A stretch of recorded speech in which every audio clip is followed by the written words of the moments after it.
Hi, hello friends, welcome to our channel. இன்னைக்கு இந்த வீடியோல எதை பத்தி பார்க்க போறோம்னு பாத்தீங்கன்னா இந்த அழகான சிம்பிள் சாரிக்கு ஒரு அழகான பேட்ச் ஒர்க் ப்ளவுஸ் தான் பார்க்க போறோம்.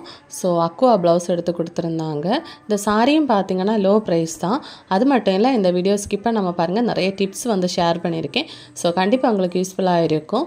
நான் இதுவரைக்கும் பேட்ச் ஒர்க் வந்து போட்டு நான் உங்களுக்கு சென்ட் பண்ணது கிடையாது. இந்த மாடல்ல தான் நம்ம ஸ்டிட்ச் பண்ண போறோம்.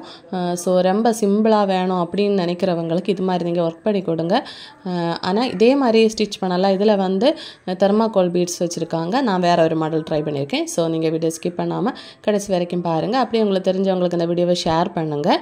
வாங்க இப்ப வீடியோக்குள்ள போகலாம். இந்த ப்ளவுஸ் பார்த்தீங்கன்னா ரொம்ப ஈஸியாக ஸ்டிச் பண்ணலாம். பார்க்குறதுக்கு ரொம்ப கஷ்டம் மாதிரி இருந்துச்சு. நான் வந்து ஃபஸ்ட்டே ப்ளவுஸ் பீஸ் எல்லாம் கட் பண்ணி எடுத்துட்டேன். இப்போ வந்து கடைகளில் வந்து இது மாதிரி சாரி கிடைக்குது. அதுக்கு வந்து இந்த அக்வா ப்ளவுஸ் வந்து கிடைக்குது. ரொம்ப ட்ரெண்டிங்காக இருக்கும். இதில் வந்து அந்த பேட்ச் ஒர்க்கு கொடுக்கறதுக்காக நான் சாரியிலேருந்து கொஞ்சம் பீஸ் வந்து கட் பண்ணி எடுத்திருக்கேன். ஏன்னா இது கான்ட்ராஸ்ட் கலராக இருக்குது பார்த்தீங்களா, நல்ல டார்க் கலர் தான் இந்த சாரி வருது. ஸோ ஃபஸ்ட்டே வந்து எல்லாம் கட் பண்ணி எல்லாம் ஸ்டிச் பண்ணிவிட்டேன். பேக் பார்ட்டை மட்டும் லாஸ்ட்டு ஸ்டிச் பண்ணேன். விடிய காலம் ஸ்டிச் பண்ணிகிட்டு இருக்கேன். என்ன மாதிரி எத்தனை பேர் ஹார்ட் ஒர்க் பண்ணிகிட்டு இருக்கீங்கன்னு தெரியல. டெய்லர்ஸுக்கு தூக்கமே இருக்காது. ஏன்னா நேற்று ஈவினிங் கொடுத்துட்டு இன்றைக்கி மார்னிங் கேட்டிருந்தாங்க. 5:38 நான் 4 o'clock இல்லை, கிட்டத்தட்ட 3 o'clock கிட்டே எழும்பிட்டேன். ஏன்னா தூக்கம் வரல, கிளம்ப எழும்பி ஸ்டிச் பண்ணோம் அப்படின்னு. ஸோ பாட்டு கேட்டுகிட்டே அப்படியே ஸ்டிச் பண்ணிட்டேன். இப்போது இதுக்காக நான் லைனிங் கிளாத்தை வந்து மெயின் கிளாத்தில் வந்து அட்டாச் பண்ணி எடுக்கணும். நம்ம அடித்து மறைக்கக்கூடாது. நம்ம ஃப்ரண்ட் பீஸை வந்து முன்னாடி வச்சுட்டு அந்த லைனிங் கிளாத்தை வந்து நம்ம பேக் சைடில் வச்சு ஸ்டிச் பண்ணணும். அவுட்லைன் மட்டும்தான் ஸ்டிச் பண்ணி எடுக்கணும். இதுக்கு வந்து நம்ம நார்மலாக நம்ம ஸ்டிச் பண்ணுவோம் இல்லை, லைனிங் கிளாத்தை வந்து அடித்து நம்ம சுடிதாருக்கெல்லாம் மறைச்சி எடுப்போம். அப்படி தைக்க வேண்டாம்.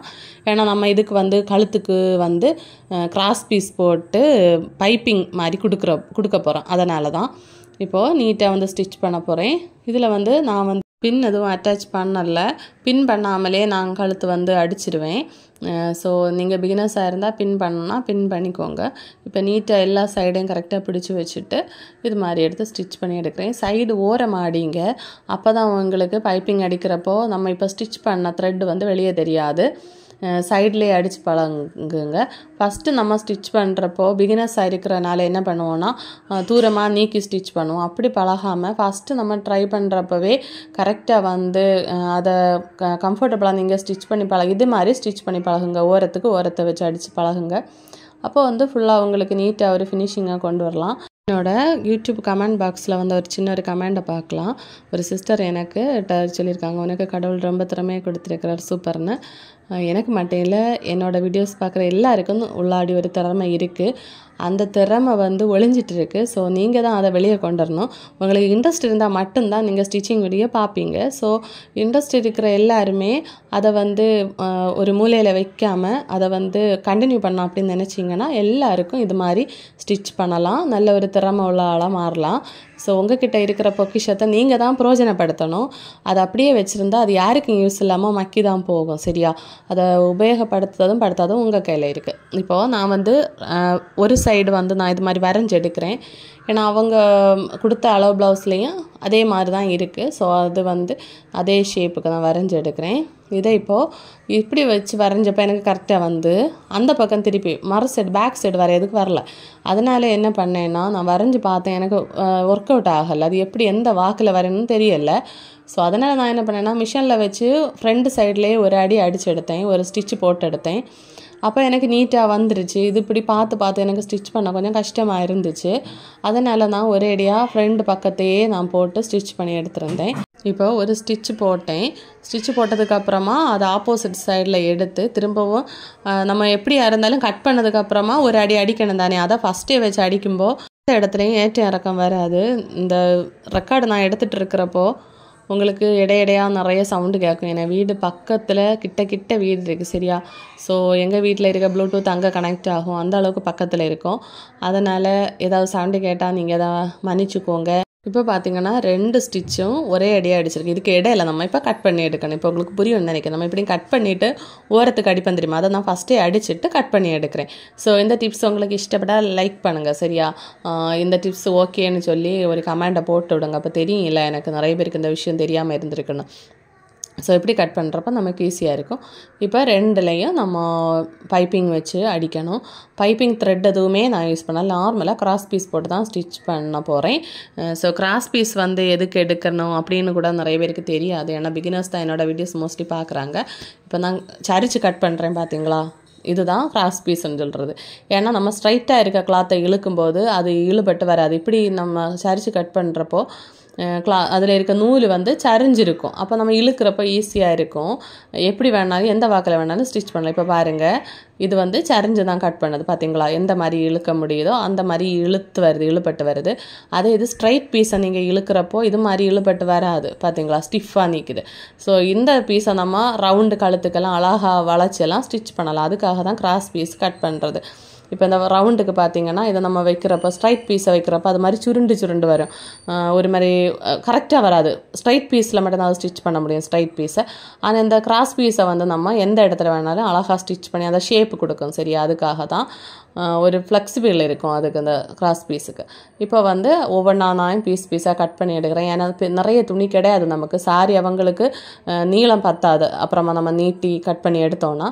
ஸோ கொஞ்சமாக இது மாதிரி கிராஸ் பீஸ் போட்டு ஸ்டிச் பண்ணி எடுக்க போகிறேன். இப்போ கிராஸ் பீஸை ஜாயின் பண்ணுறதும் நம்ம இது மாதிரி சைடு ஸ்ட்ரைட் பீஸை வச்சு ஸ்டிச் பண்ணக்கூடாது. இது மாதிரி சைடு சரிச்சு வச்சு தான் ஸ்டிச் பண்ணணும். இது மாதிரி சைடு கட் பண்ணி தான் ஸ்டிச் பண்ணணும். சரியா, இந்த வீடியோவில் பார்க்குற மாதிரி இப்படி கட் பண்ணி இது மாதிரி ஜாயின் பண்ணிக்கோங்க. நல்ல பக்கத்தை ஜாயின் பண்ணிக்கோங்க. இப்படி கட் பண்ணி ஸ்டிச் பண்ணுறப்போ நமக்கு நீட்டாக ஸ்டிச் பண்ணி எடுக்கலாம். ஒரு இடத்துல ஜாயிண்ட் வராது பார்த்தீங்களா. இப்போ நம்ம இதை ரெண்டாக மடிக்கும்போது ஒரு ஜாயிண்ட் ஒரு இடத்துக்கு போகும், ஒரு ஜாயிண்ட் இன்னொரு இடத்துக்கு போகும். அப்போ பார்க்குறதுக்கு தடிமனா எதுவும் இருக்காது, எல்லா இடத்துலையும் ஒரே ஸ்டிச் விழுந்தது மாதிரி இருக்கும். ஸோ உங்களுக்கு இது மாதிரி நீங்கள் ட்ரை பண்ணி பாருங்கள். பிகினர்ஸாக இருக்கிறவங்க ஸ்ட்ரைட் பீஸ் போட்டு ஸ்டிச் பண்ணுவீங்க. ஸோ கண்டிப்பாக இந்த டிப்ஸ் உங்களுக்கு யூஸ்ஃபுல்லாக இருக்கும்னு நம்புகிறேன். இப்போ எல்லா கிராஸ் பீஸையும் குட்டி குட்டியாக நான் இது மாதிரி ஸ்டிச் பண்ணி எடுத்துட்டேன். அப்புறமா இது நம்ம கிராஸ் பீஸ் போட்டு ஸ்டிச் பண்ணலாம். இப்போது இதை நம்ம கழுத்துக்கு வந்து அடித்து எடுக்கணும். இதுவும் ரொம்ப ஈஸி தான். நான் வந்து இதை வந்து பைப்பிங் த்ரெட்டெல்லாம் போட்டு ஸ்டிச் பண்ணலை. இப்போ ஃபஸ்ட்டு ஸ்ட்ரைட் பீஸுக்கு மட்டும் ஸ்ட்ரைட்டாக கட் பண்ணிவிட்டு நான் வச்சு பார்க்குறேன். ஓகே தான். ஆனால் இந்த சைடு வந்து கொஞ்சம் இடத்துலலாம் வளைஞ்சிருக்கு, ஸ்ட்ரைட்டாக இல்லை. ஸோ அதை மட்டும் லைட்டாக கட் பண்ணி எடுக்கிறேன். ஸோ இந்த அளவுக்கு 1 இன்ச்சுக்கு நீங்கள் கிராஸ் பீஸ் எடுத்துக்கோங்க. 1 இன்ச்சுக்கு கரெக்டாக இருந்தால் தான் உங்களுக்கு ஸ்டிச் பண்ண முடியும். நான் இப்போ ஸ்டிச் பண்ணுற மெத்தடில் நீங்கள் ஸ்டிச் பண்ண நினச்சிங்கன்னா கரெக்டாக 1 இன்ச் இருக்கணும். அப்போ தான் உங்களுக்கு கரெக்டாக இருக்கும். ஆனால் நீங்கள் த்ரெட் எதுவுமே கொடுக்க வேண்டாம், ரொம்ப ஈஸியாக ஸ்டிச் பண்ணலாம். ஸோ நான் வந்து சைடில் இருக்க அன்வான்டாக இருக்க கிளாத்தெல்லாம் கட் பண்ணி எடுத்துட்டு ஸ்ட்ரைட் பீஸாக ஒரே லெவலுக்கு நான் எடுத்து ஸ்டிச் பண்ணி எடுக்க போகிறேன். இப்போது இதை ஃபுல்லாக கட் பண்ணி எடுத்துகிட்டு ஒரு சைடன் இது மாதிரி சின்னதாக அடித்து எடுங்க. இப்போ நீங்கள் இதை அடிக்கலைன்னா நீங்கள் மறைச்சி அடிக்கும்போது அதிலேருந்து நூல் வந்து பிரிஞ்சு வந்துகிட்டே இருக்கும். அது கொஞ்சம் இரிட்டேஷனாக இருக்கும். நம்ம குறுக்கில் வந்து அது வந்து சொரன்னு பட்டுகிட்டே இருக்கும். இப்போ சின்னதாக இது மாதிரி அடிச்சு எடுங்க. ஃபஸ்ட்டு ஒரு ஸ்டிச் போட்டுக்கோங்க, அதுக்கப்புறமா ஒரு ஸ்டிச்சு கூட போடுங்க. ஏன்னா நம்ம ஒரே ஈவனாக ஃபுல்லாக நம்ம ஸ்டிச் பண்ணியிருக்க மாட்டோம், கரெக்ட் அளவுக்கு ஸ்டிச் பண்ண மாட்டோம். கொஞ்சம் இடத்துல நம்ம அதிகமாக ஸ்டிச் பண்ணியிருப்போம், கொஞ்சம் இடத்துல குறைவாக ஸ்டிச் பண்ணியிருப்போம்.